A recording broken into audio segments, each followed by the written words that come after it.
What's up, everybody? I have Thomas Adams here. He's actually owns a barber shop, and then he also has a bridal shop as well with his wife, who's sitting right here next to me. And then also I have Jordan Smith. Jordan Smith previously was a financial advisor and now has his own insurance agency in Longview, Texas. So I guess, Thomas, let's start with you, man. Give us a little background about what how you come up and what you're doing and what made you kind of get started to where you're at now. Man, I grew up in a small town, went to work for a construction company right out of high school, decided pretty quick that wasn't what I wanted to do. Being a barber was the quickest thing I could do and work for myself, and 14 years later, here we are. About 5 years ago, we decided to venture off in this bridal deal, and that's been interesting itself. I imagine so. I mean, what have you run into doing?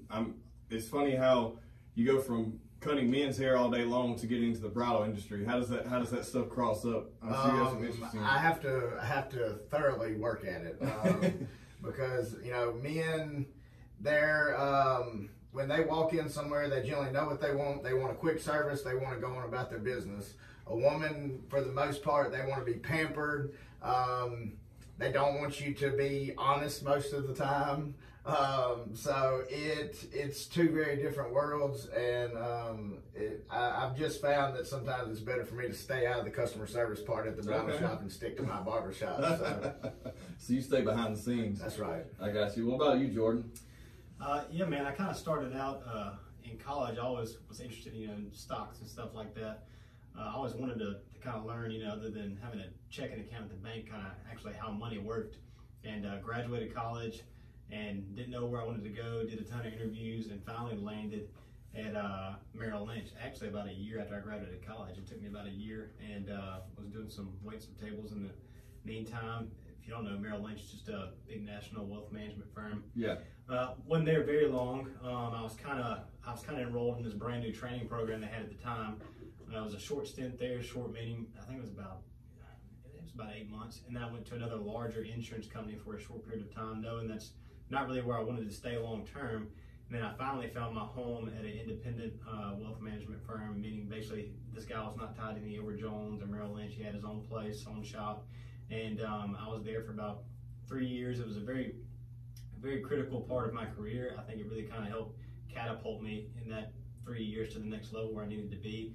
And then finally landed, over in Texas with my own insurance business. I didn't own the place I was working at before, and just coming from an entrepreneurial family, I knew at one point, no matter what it was, I wanted to own something and give it a run, kind of see if, I was capable of doing it. So that's where I'm at now, and that's kind of from a 30,000-foot view how I ended up there. So okay. And so how old are you?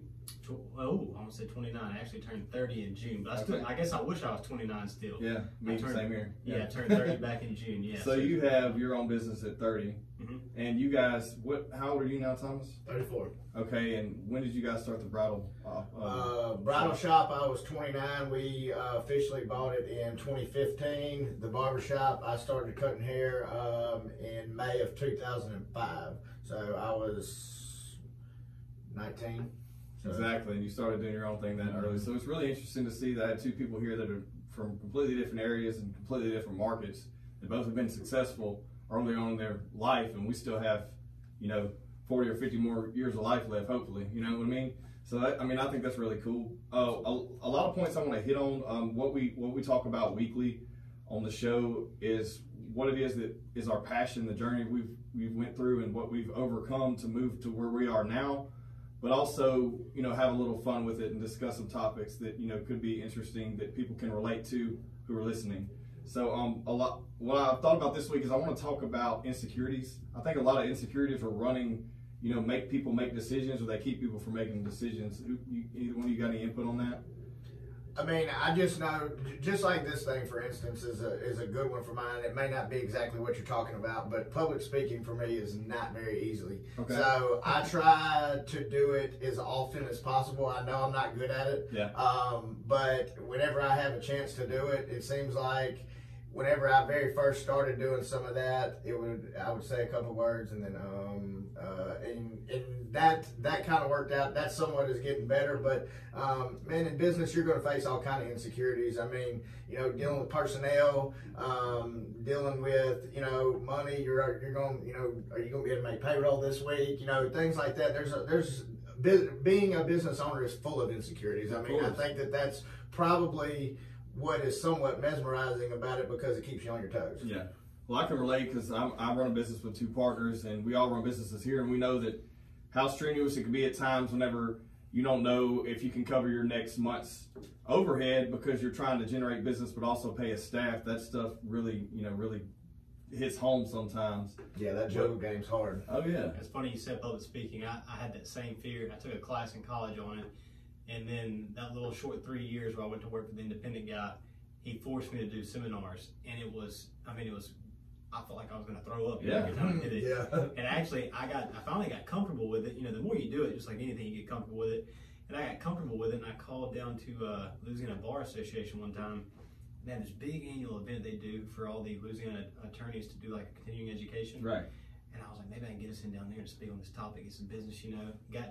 Got in the door, but then we got down there, and it was right before we were about to go on stage, and I was like, what have I done? I was like, you know, now you're going from a small seminar, you know, anywhere from 3 to 10 people to, you know, not all of them were in there that were attending, but I mean, you're still in this, it's a bigger setting, you're on the stage, and I had that same feeling again. I was like, what have I done? This is insane. But yeah, that along with everything else y'all just discussed, I think it's full of question marks, insecurities, you know, trying to figure out what you're going to do next. So. Well, I can relate because basically the same thing 3 or 4 years ago, I wouldn't even talk in front of a crowd, and now I'm doing it on a weekly basis with networking events, whether it be some kind of training, consulting, or just day-to-day working with employees or new clients. And it's interesting to see how you evolve whenever you actually go out of your way to overcome your insecurities so you can move forward, and it makes you progress. And now we're sitting here all talking on the mic and on video, and Absolutely. it's, you know, it's not that big of a deal anymore. And so people who are listening, they can, you know, you may be a little bit scared of what you may have to face whenever you stand up, but if you're confident in what you're talking about, or you know your business and know your topic, you really can't mess up, because you're speaking to an audience who has no clue what you're talking about anyway. So it's just a point of trying to engage them at that point, instead of just, you know, throwing, you know, BS out there.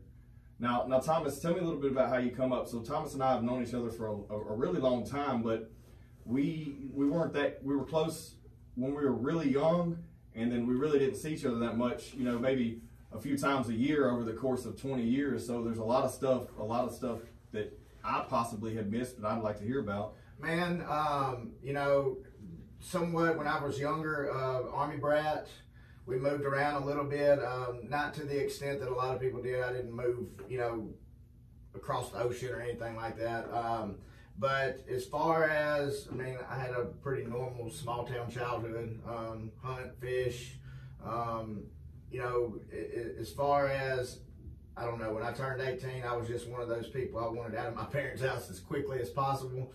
Like I said, I started my barber shop, bought my first house, and, you know, my 20s, you know, I probably spent like most normal 20-year-old adolescents and made a lot of mistakes and did a lot of stupid things, but I try not to regret anything. I feel like that everything that I did that was stupid, you just try to learn from. Exactly. And it does bother me somewhat that I'm not gonna say that I feel like I just necessarily wasted it, but I feel like there's about 4 or 5 years there that if I'd had my eye on the ball, I'd probably be a lot further than I am now. I can completely relate to that. I feel like between the ages of possibly 18 and realistically 25 or 26, before I figured out what the hell I wanted to do, or what I thought I wanted to do, and put my head in the game to some things, and now it's completely transitioned. But when did you decide you wanted to be a barber? How did you get into that? Like, what was your ambition there? Did you just one day land on it and realize you enjoyed it, or what? Man, but to be honest with you, one of my dad's friends growing up had worked at the same construction company that I had started working at, that my dad had also worked at for 20 years. And he, the whole time I was working there, I'd go get my hair cut, and he'd just hammer me about it. Man, you need to do this, you need to do this, and talk to people. This is, you know, a good thing. And so when I walked in barber school to sign up, I'd never cut a head of hair, never thought about cutting a head of hair. And don't know, man. It's just one of those things. I feel like it's almost to some extent like art. You either got it or you don't. Right. It just, after the first semester, I fell in love with it. And don't get me wrong, it drives me crazy some days, but for the most part, I love it. So, that's good. Does it ever, I guess, being in that, I have an interesting question. So you guys have a bridal shop together. Him being in Barber, do you deal with a lot of people who actually are dealing with potential wives who may be shopping? Is it a good networking aspect? yes, no doubt on that. And that's very interesting because it's a completely, totally different industry, but it still indirectly feeds back into the bridal shop from you networking with men all day long. It somewhat plays off each other. You know, she'll have a bride that comes in and they'll send their husband or future husband to my shop. I would say on the networking end of it, on my end, probably more so the tuxedo business and things like that. High school kids, I have quite a bit of high school kids, so getting them in for proms and homecomings and things like that. And there's a jewelry store right next to me, so I do get to see some people that are over there shopping for rings and things like that, and kind of send them on the way to our store. But yes, no doubt. And I mean, we're all, when I say small town, we're, you know, those three businesses that I'm talking about, my business and then her business and the jewelry store next door, we're all on Main Street right there together. So it's real easy to send somebody from one to the other. Yeah. And I mean, just being in that small town and everybody being together like that's a good networking thing on its own. But also the bulk of your business from the bridal shop perspective has come abroad, not in that small town. No, I agree. It's interesting to see that the quality of, you're being in a small town in a remote area, which we're talking about Minden, Louisiana for listeners who we're talking about, but you've been in that small town, all these outlying areas shop with you more than the local people do, it seems like, which is very interesting. So it means you're doing something right. Well, we try to market ourselves as a destination bridal shop. For some reason, girls like to drive. We don't get a lot of business from our town. But to be honest with you, probably a majority of our business is hour plus away. Drives me crazy to some extent most of the time, to the point of makes me mad at people sometimes. Yeah. But, you know, you just got to take your business where you can get it. I'm interested to know if you ever let him cut your hair, Alicia. I actually, yeah. That's great. It took a long time. Okay, yeah. That's awesome. Well, Jordan, what about you, man? We'd like to hear a little bit about, you know, where you come from and where you decided to do what you're doing now. Yeah. Grew up not too far from here. Went to a small school. Like I said, I didn't know what I wanted to do, you know, for a long time, till about 26. Kind of like y'all, I felt like there was a time period between, you know, maybe 19 and 26 where I wasted, you know, there were some good things that happened, but I wasted a lot of time. Kind of wish, looking back on it, I would have listened to some people who said, you know, you should start sooner. Mm-hmm. You know, that's hard getting through. Anybody said, you know, even your own. So there was a time period there where I was obviously in college, but still, even after college, doing a little too much playing around. But finally landed on my feet, you know, like I said, at Merrill Lynch, and was in a world where I felt like that's what I wanted to do forever. You know, had some setbacks along the way, whether it's financial world or insurance. I mean, they're both one of the most competitive, you know, in my opinion, industries right now, you know, and before. Actually, when I first started out at Merrill Lynch, there was a test you had to take, and you can only take it twice, and then if you fail the second time, they let you go. Well, I took it the first time, and I didn't pass it. I missed about, like, 10 questions. And I took it the second time about 6 months later, just studying all day, all night, wasn't doing anything on the weekends. Like, this big test, you know, I really wanted to prove to myself like I did. Failed it the second time. I was like, I missed about a few questions. I was like, oh man, they're gonna, you know, cut me now, which they did. And it was like, I thought it was the end of the world. I mean, I'm sitting in my truck, my head against my steering wheel, you know, paying rent, you know, because I was getting paid there. I was getting a small salary, well, paying rent, everything. Before you go too far on that, what kind of test was it? So what kind of questions? Was it just industry specific? Yeah, it was a Series 7 test. Okay, I got you. Yeah, so it was like my stocks, bonds, options, I mean, everything. Big, long, 6-hour test. And thought it was the end of the world. And I almost thought about stopping. But actually, at the end of that, you know, right after it happened, about a week later, I think I was talking to my dad. And I was talking to him on the phone. He was like, you know, your problem's really not your problem. I didn't understand what he's talking about. Basically meaning, you know, that happened for a reason. It's going to lead you to where you need to be. So I kind of took a deep breath. And I knew that's what I wanted to do. So I just kept on trucking, you know, end up, you know, getting a job, like I said, at another large insurance company, passed some tests that I need to pass, you know, went forward still, you know, to the point where I was working for Ken. You've been to his office, you know, for about 3 years. Took some more tests. I actually filled another test I had to take like 3 times. So it's safe to say Yeah. you're not a good test taker. Yeah, I'm not so a good anyone's test listening that needs some help with some cheating on any kind of test, he can't help you. Yeah, it can't help you. I feel like I became one through that process. But yeah, if any clients ever ask me, if you pass on the first try, that's who I want to work with. It wouldn't be me. Exactly. But luckily those tests don't define you unless you let them. So man, I kept at it and I kept at it. And I think for myself, the self-awareness, but the persistence, to keep going is, obviously what I feel like is a big part of, how I got to where I'm at right now in life. Because I could have easily given up multiple times whether it was the test or, any other situations that I felt like, the universe or whatever was against me. But yeah, that's kind of a little bit of backstory there. Awesome. To go a little bit deeper. Well, so when did you decide you wanted to do this exactly? Was it during college or was it younger years? It wasn't even. Or is it just like you fell into it and you realized you liked it? Was that what it was? I know.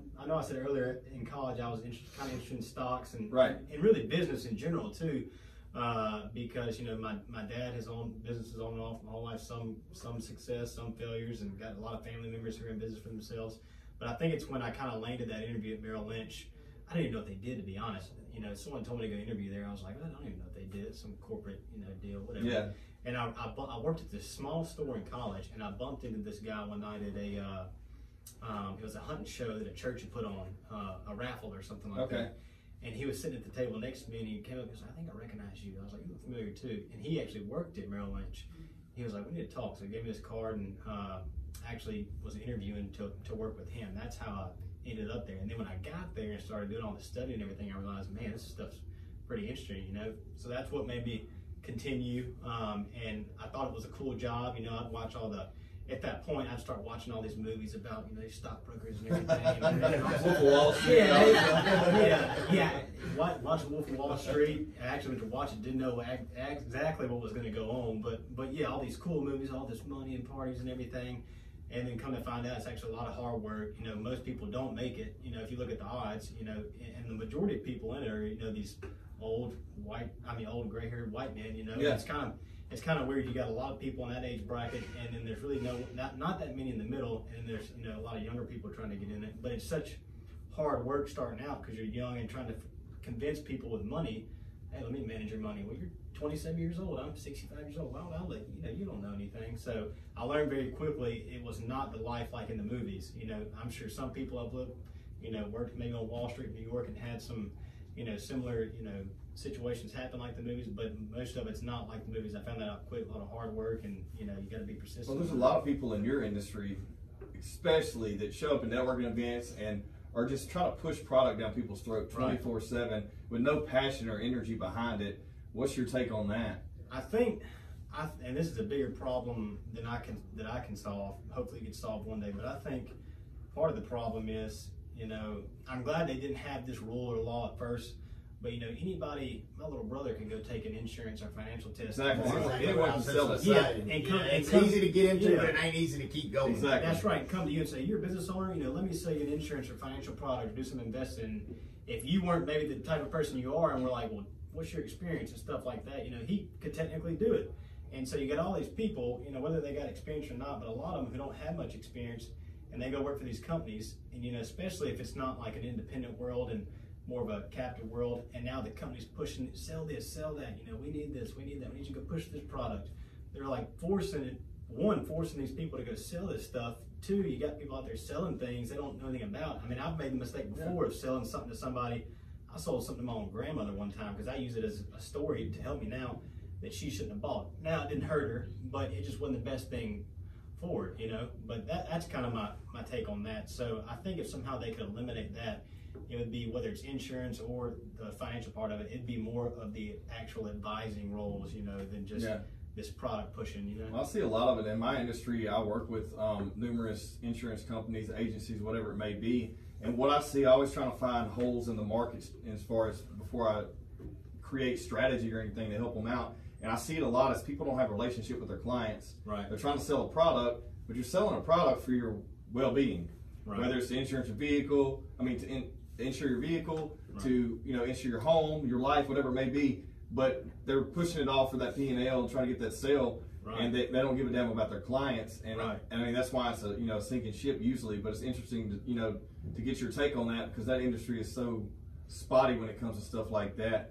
Yeah, absolutely. Now, Thomas, I know by now you probably ran into a few of those situations where you have those types of industries. Oh, for sure. I mean, people, call daily, but it's one of those things. I guess I think that I know this sounds crazy, but I think a person that does insurance, or not even necessarily that, any kind of what you're talking about, should almost have to work in some kind of service industry for a year, because it would show you that you don't necessarily, making a relationship with somebody first will get you further with them, and them giving you more credibility than just going and trying to push a product on exactly, them. You're all selling the same thing. Right, and so people want that experience. They don't necessarily want just the product. They want a good product, but they want to feel good about it at the end of the day. And if you're not making people feel good about it, they're not going to buy. They're going to clam up in the beginning. And no, I agree with that 100%. But you can use that across any business. I mean, for your haircut, maybe it's not the best haircut in the world. Maybe it's an amazing haircut. But if they sit in that chair and they enjoy the banter and the experience of the entire thing, they're going to leave feeling good about it and want to come back. Right. And the same thing with the bridal industry. I know that because I'm sure that you guys I'm sure people order stuff online or whatever it may be, but you can't get that experience when you're walking in. Maybe the most important thing for a woman for their entire life is putting on that dress. And if they don't feel good about it, then what do they have, And somewhat and you can almost say that about brick and mortar, period. Yeah. I feel like it basically breaks down to two people in this world. You got people that will order off the internet. It doesn't bother them. And I'm not necessarily saying there's a lot wrong with that. If that's what you want to do, that's fine. I would rather support the local thing. But, the other side to that is there's some people that are touchy-feely. They want to touch everything that they buy, whether it's a pair of tennis shoes, a pair of blue jeans. They don't want to look at it on the internet. They want to go and shop for it. And I feel like, that group of people is what's keeping the brick and mortar alive, for sure. Of course. And I think we still have a good 20 years of brick and mortar before we see it be I don't know what's going to happen, but I know that as you see technology advance and society advance, where it's using online marketing, social media, whatever it may be, everything's remote and there's no personal service. They're using the platforms to create the personal bond instead of the face-to-face. But we still have, I feel like audio is coming back. So 50 years ago we were listening to radio, and then TV come out, they're watching TV, and now you guys listen to podcasts right now. We're on it, we're talking to you. You can't see, you can't tangibly touch, but you're getting useful information. So I think it's one of those things to where it can be a good thing and a bad thing. I think we cohesively blend them together, because hell, I still shop on Amazon. I can't get every single thing I get hands-on. Sometimes it is a convenient thing. They are the beast. They can get you primed the next day, which is amazing, because that is unheard of. But there are a lot of services, especially like a haircut. You can't get that. You can't get a good haircut over the phone. You can't do it. It's just not going to happen, or online, or whatever it may be. Being from a small town, you're not gonna always be able to find everything you want in a brick and mortar store. Of course not. So I'm not saying there's a give and take on it. It could be tweaked a little bit and probably be a bit more fair, but I think for the most part that, just like I told you, it kind of breaks down to two people. Most of the people that don't order online, they're not going to order online, and the people that do. And I'm not saying there's anything wrong with anybody one way or the other, but it goes back to that service, just like you said. People want, the people that want the experience, that's what they want. The people that get caught up in, the hustle and bustle of life, they want convenience. And I guess that's more so, you can break it down to experience or convenience. I think our battle is to try to get both. Right. If we can get experience, convenience, the personal touch, the relationship, best we can to our best ability, that's probably going to advance us the most. And interesting, you're talking about, when you go brick and mortar, you're talking about, especially the baby boomer generation, our older people in the market that want that hands-on experience.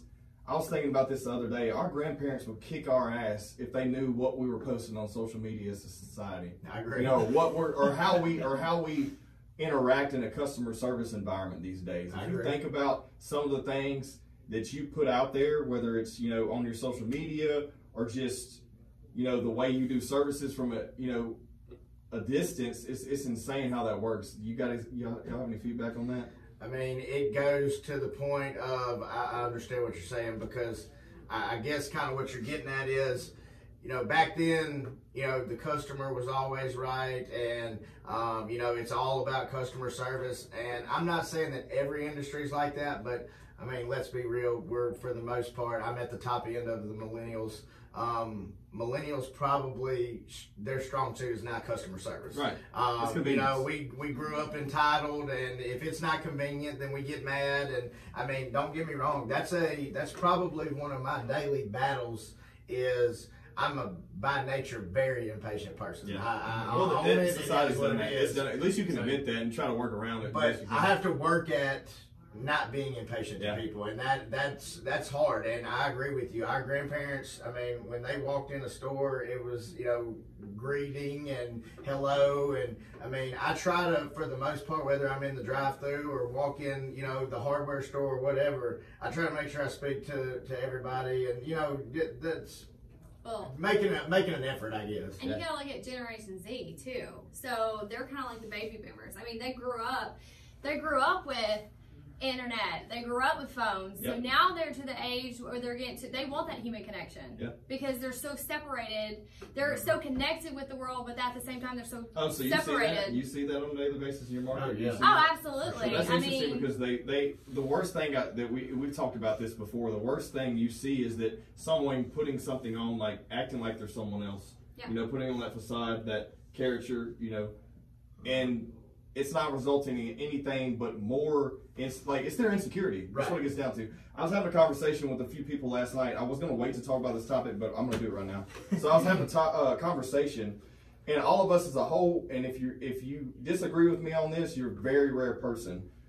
If I was to take my playlist, open it up, and show it to you, you would be very surprised. Everyone puts on this facade and acts like they're someone they're not. But if we were all to look at each other's playlists, I think it would really help us understand each other. Like, say if it was Spotify or Apple Music or whatever, because you'd be really surprised at what you would see in there. But people only want to go with the trend. They don't want to show who they really are. You would see, okay, well, the way I look with tattoos and, you know, earrings in my ears, people would think I listen to heavy metal. I really don't. I would rather listen to groove or blues. You would never think that looking at me. And it's very interesting. I really think in our society, if you would just swap phones for a day or swap playlists or logins and say, here's my playlist, get to know me, it would really create a good connection. But people are so insecure, they don't want to show their true side. And that's just a small example, but I thought it was really interesting that thinking about it that way, we're all kind of timid about really, really, really expressing who we really are to people.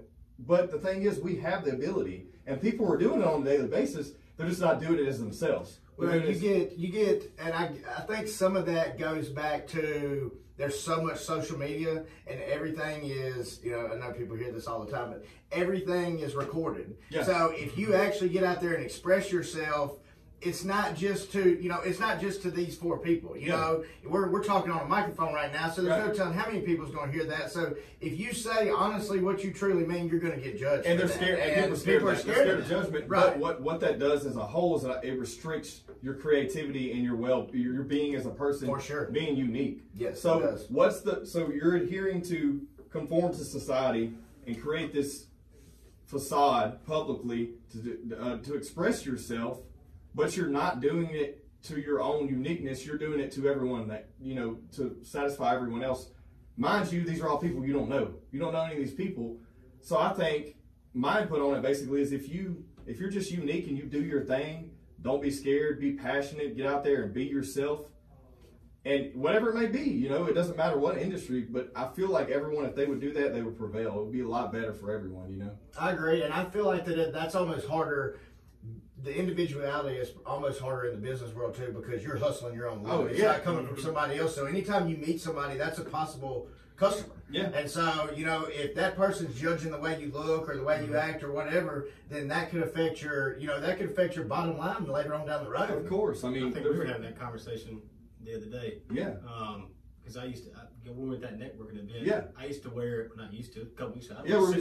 I wear suits every day, you know, because with the job I had before, you know, they're 65 plus, and that's what you don't have on tie, you know. Right. So it's that first impression too. And then I got to where, I was like, about a month ago, I was like, I mean, I like wearing suits, and it's cool, but I was like, honestly, it's not comfortable. I was like, I'm gonna start dressing more like myself. But you're right. I guess it was more of an insecurity thing too. I was worried about that first impression. Of course. And I'm like, a lot of people do that in your industry, and a lot of industries. In my industry, especially yours as well. Yours a suit and tie, life insurance, financial advisor, suit and ties all day long. Right. Yeah. But what I've learned is that I do my best customer service when I'm comfortable. Right. When I'm being myself. And so I'm going to be myself. This is what I dress like on a daily basis. Now, if I'm going somewhere where I need to be a little more presentable from a corporate level, then I'll dress the part. But I'm not going to just, I'm not going to show up in t-shirt and flip-flops to a Fortune 500 company just because it's a respect thing. They have that, they have that set out and set forth where, hey, this is how we operate.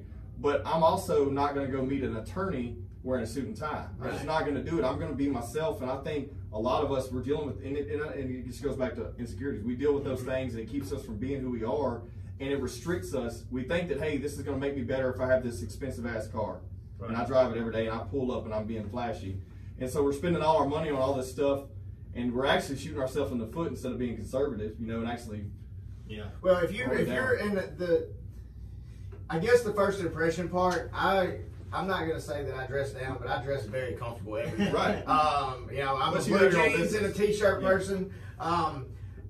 Especially when it comes to the bridal shop and things like that, when you are fluent in what you're doing, people underestimate you in the beginning by what you're wearing, but then I feel like that's almost an advantage, because when you start spouting off things and they're looking at you like, man, this dude really knows what he's talking about, especially when you're talking about a woman's industry. Then that I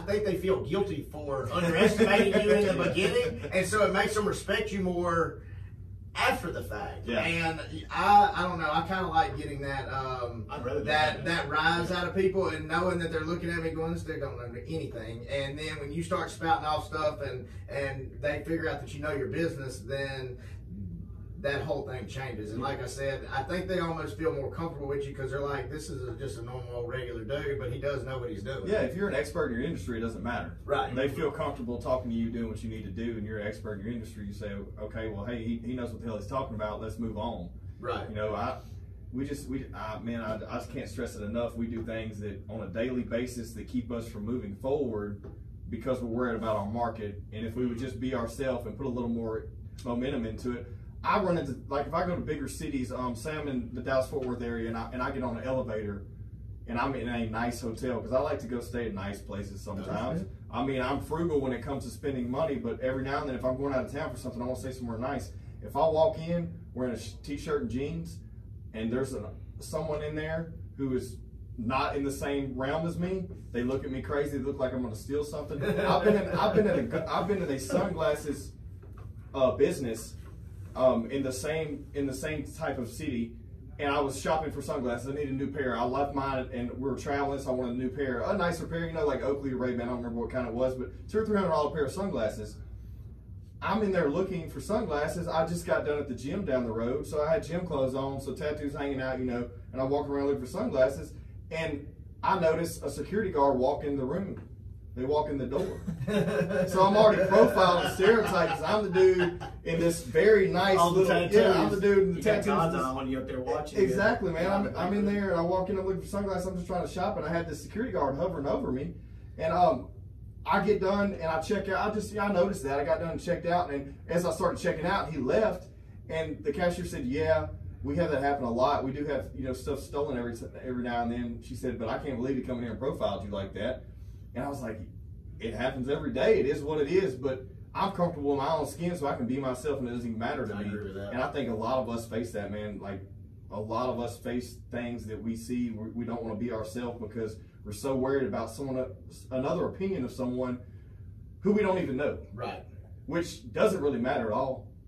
I think if you're representing yourself with passion, with knowledge, with hard work, you don't have to worry about that. You don't have to. Just an old school way of thought, kind of like trending its way out. But still I think, we still got to hold on to some of those old school qualities. I don't think, a lot of them are, overused or kind of expired now, but there's some that we still need to keep. And I don't care who you are, that hard work. You think of a quick, rich entrepreneur, 18 years old, without doing anything, or you're gonna be an influencer. Yeah. Like I see a lot of kids who are growing up now, they want to be an influencer. That's what they want to be. Yeah. That's cool, but are you putting the work in to be one? Because I don't care what industry it is.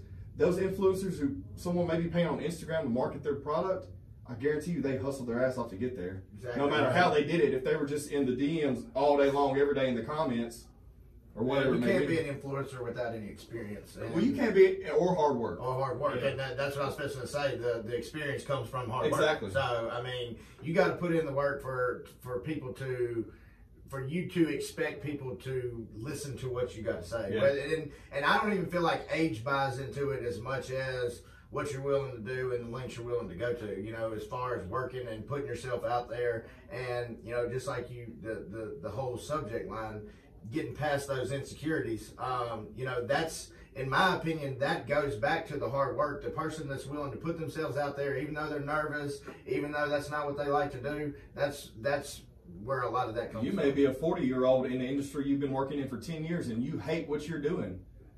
Take the risk, stop what you're doing, and do something different. Right.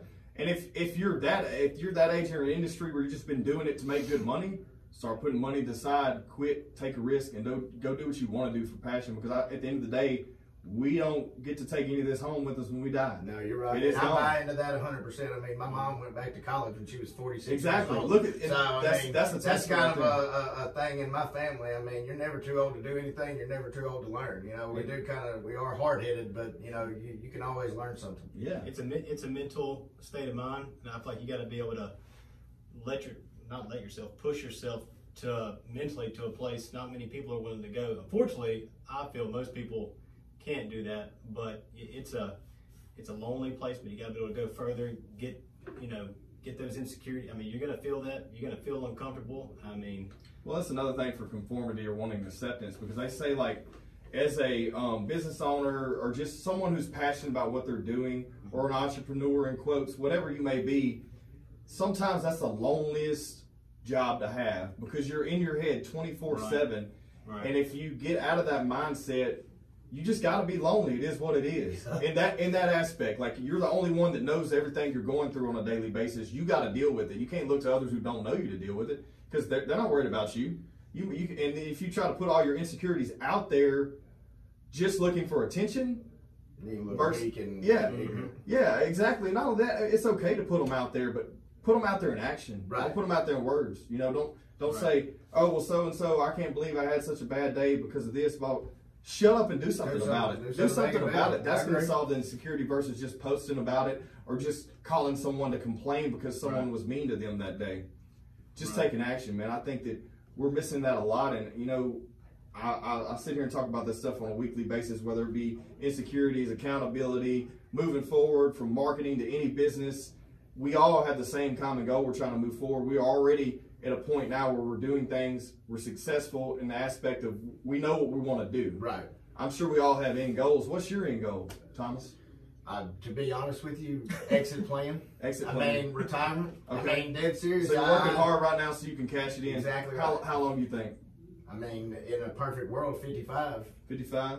So I mean, 20 more years. And I know that sounds vain. Well, think about it. I just want to work to have fun. Yeah, how long have you been doing this, though? I mean, like I said, Barber Shop, a little over 14 years. Okay, so you still have more than that time left. No, I agree with that. So there's the sky's the limit, man. I mean, I'm not saying that I'm done doing what I'm doing. Yeah. Like I said, the whole thing is to live comfortably as big as I can live. It's like almost to get the end game as big as I can get it right now. And I know, like I said, that may sound vain, but I'm not saying that because I'm looking on an exit plan that I'm complacent by no means. I mean, we talk about stuff, new things to do every Yeah, day. and you still value customer service Right. and your clients and relationships. You're not looking for the end game and not valuing what's getting you there. No, I agree. And I It's think not a that's the mix complacency there. I thing. think It's it's just, just I mean, and I don't know if everybody, this didn't really hit me until probably in the last year or two. Like, used to, I just, you know, it was like trying to just keep your eye on the ball, Yeah. you know, and then at some point, I don't know, it just kind of swapped to, I mean, you know, being a barber, I'm not saying it's strenuous because, you know, I've done way more things, but you can't stand behind that chair your whole life. No, and so at some point, you've got to look for, when I can't do this, I've got to have a plan. Yeah. And I guess that's kind of where I'm at, is getting the plan for the end game. Like I said, it's not complacency at all. It's just, you know, and I think everybody probably gets to that point at some point. Well, and you said end game as far as, like, you know, when you're talking about retail, they're saying it's phasing out, it's going to change. Like, our goal is to reinvent the wheel. That's okay. It's that reinvent the service and the products that we sell. Because your Gen Z doesn't buy a product anymore; they buy an experience. Yeah. My parents will spend a lot of money on a freaking product. Experience, they don't tip very well. Gen Z will tip really good, and they will buy an experience. For how much money you go to Disney World? I mean. Or if you want to travel and go to wherever, Cozumel or whatever it may be, and get experience, you don't put a price on that. You save up. Yeah. It's the same thing. If you create that experience for your market, then they're going to value it. Yes. Versus just no one values what they get at a discount, and no one values what they get for free. Exactly. And if you think about that on a daily basis, you really can apply that to anything. I agree with that. If you give someone a free buffet or a free a gift card for a free whatever. They may go there one time and never visit again because it's just one of those things. They didn't take the time to spend the money on the experience or whatever. Right. You know? Yeah. So we want to reinvent the wheel so that way we can like duplicate it, make it bigger, and then that's what we can like play and live off of.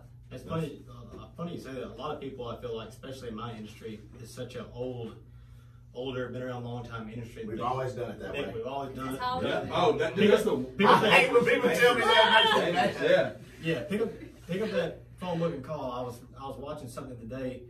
I'm going to butcher this, but it was pretty much saying it's so hard because, like I said, in my industry, I feel like it was a good fit. It's so hard when somebody's making money and doing the way it was always done right now, and making money doing it, being successful, to tell them that that's not going to work so much, moving forward. Yeah. And it's almost damn near impossible. And some people would say it's bad to reinvent the wheel, but I agree with you. And I guess that's one of the things that really motivates me too, to take some of the things from the past and implement it, because they do work. But at the same time, you got to figure out what's next, because I think you mentioned something like this earlier. I mean, just look at some of the actual retail brick and mortar stores that are closing. What was it, Sears? I saw a big maternity one the other day. A lot of the big ones are closing. Yeah, there's a lot of them are still implementing the old ways, but the ones that did that and adapted at the same time, are obviously still here. So for me, that's kind of the fun challenge for me right now. And I feel like I rattle some cages doing it sometimes. You need to. Yeah. Especially you're in an area it's not massive yet, but it's growing, but you have a lot of people in that market that aren't strong-willed. I mean, they're so strong-willed that it's keeping them from moving forward. Right. And if you don't adapt to your market, market doesn't discriminate. It's going to move forward no matter what. Right. And that's life. That's life in general. Well, and almost kind of going back to what you were saying earlier about failing the test. Right. The deal with reinventing the wheel is you do have to, it could be a good thing and a bad thing. If you want to reinvent the wheel, but the old way was better, then that is a dangerous thing. You just got to be able to recognize, okay, we can do this better, or this is a good way to do it. And I do think that as long as you're thinking that way, then you're moving forward. But you also have to be able to recognize when the old way may be better than, like DJ was saying earlier, you got to keep some of the old ways with you got to balance. Still, I think you got to balance, because here's the thing. To an extent, I agree. I think that our society as a whole, we transition, and sometimes we're so resistant against it because everything's moving forward so fast. It goes back to insecurities. We're holding those insecurities because we're a little bit scared to move forward because we don't know what the result's going to be yet. Right. But no matter what, it's going to happen. Right. So there's some things you can embrace. The things that always are still working and you don't want to break them because they're already working fine. Put those processes into place and just keep moving forward. I think that goes for your life at home. Right. Your life in the business. Your relationship with friends, whatever it may be, getting the bad stuff out of the way and moving forward and finding a good resolve for everything. Because the biggest issue I think we have is we're afraid of we're not going to go out of our comfort zone to do something different because we're worried about what the consequence is going to be, but that's holding us back from doing any damn thing. Well, and the getting complacent is just like what you're saying. Yeah. The consequences as far as you get used to making this amount of money, and if you go do this, it may cost you more money, but you may not be sure that you're going to make that back on the back end. And I think that, especially in business, that scares people a lot more. Well, you know, even the financial. If you're so transactional all the time, I feel that all kind of stuff. Yeah, dude, but I do all kind of stuff for free on a daily basis in my industry. Yeah, it comes back somehow. Yeah. You know, it does. Of course, I don't give work for free to everyone, but if there's an issue or something that I can help with, and I know that client or whoever it may be, whether it's personal or business, I know that person may not have the money to pay me, but man, it just feels good to do good stuff. You know, if you're doing everything every day for a paycheck, man, you're just a robot in this society. That just pushing product on people. Exactly. You know, and I agree with that 100%. Even you shouldn't, and also you shouldn't go into things that you're doing for free expecting something out of it. At the end of the day, even if it keeps karma on your side, then you're ahead. You know, I mean, somebody notices it, and if not, then you know. If you're constantly putting good energy out there, it's going to return. Right. If you're the person that's just all about the end number, and there's no there's nothing but transaction. There's no relationship. There's no respect. You know. You're going to probably fail at the end. It's just going to fizzle out. Yep. You know, I don't care what industry you're in. It just is what it is.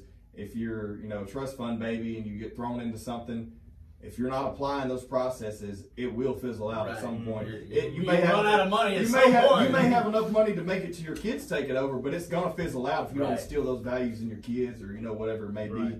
So we got a few more minutes left. I want to shotgun any other points you guys want to throw out here real quick to just follow up on what we're talking about. Yeah, I think the biggest thing, just to kind of retouch on it for me, was just being, one, persistent and very self-aware of, what's going on around me as far as whether it's, just life in general or the business.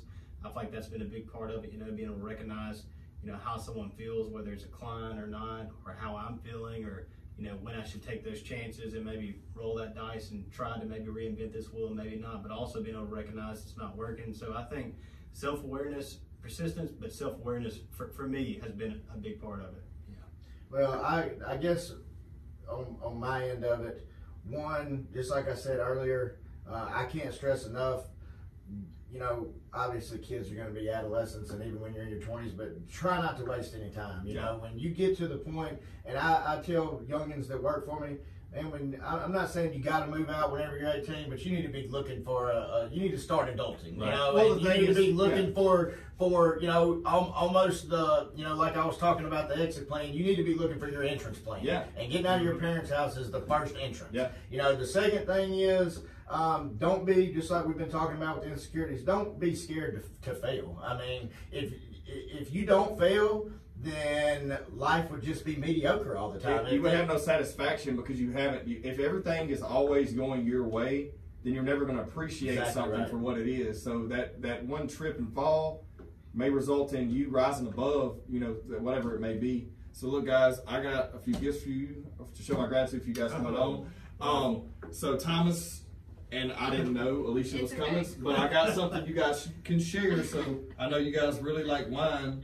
It's a very interesting story. It's called King Chancho. And I believe this is named after a boar and a leader of the Bandito gang back in the 1860s, is what it says, used to feed their people when they would kill someone or someone against them in society or whatever. They would feed them to this boar. That's the name of the boar's name. That's so pretty cool. It's King Chancho. It's supposed to be some really good, good wine. And then Jordan, I got you some Sazerac. This is probably my favorite. This is my favorite rye because I love old fashions and I love Sazerac. So I just wanted to give you. Hey, you gotta share with Alicia. Man. No, we